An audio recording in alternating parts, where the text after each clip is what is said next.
মিথ্যে কথা, স্রেফ মিথ্যে কথা। ওই মেয়েটাকে আমি এক বিন্দু পরিমাণ বিশ্বাস করি না।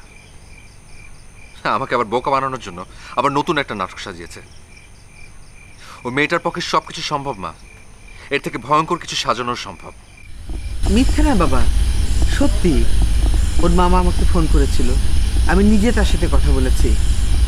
অ্যাক্সিডেন্টে মেয়েটির চোখ দুটি নষ্ট হয়ে গেছে, সত্যি সত্যি মেয়েটি অন্ধ হয়ে গেছে।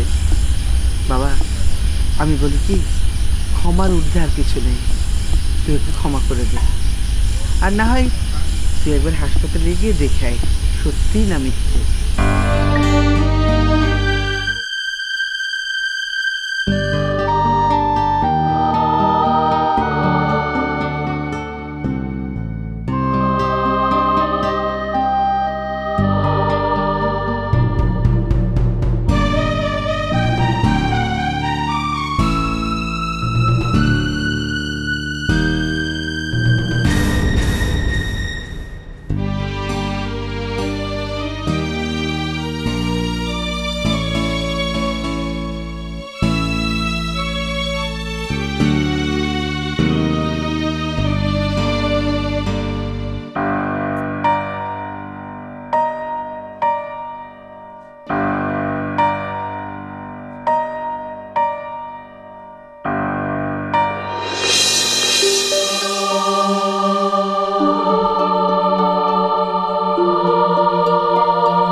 মা কোথায়?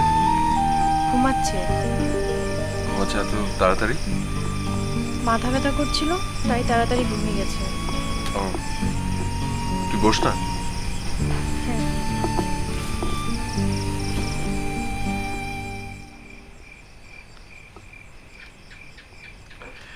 সেদিনের পর থেকে তুই আমার কাছ থেকে দূরে দূরে থাকিস। কি বড় ভাই হিসেবে কি আমি পারি না তোকে শাসন করতে? আমি কিছু মনে করিনি ভাইয়া। আচ্ছা ছোঁয়া, ওর কোনো খবর জানিস? মানে কথা হয়, যোগাযোগ হয়? হ্যাঁ। আচ্ছা, কোথায় এখন? এখানেই। ওর মামা ওকে জোর করে এখানে নিয়ে এসেছে। ও আচ্ছা, ঠিক আছে, তুই যা। আচ্ছা।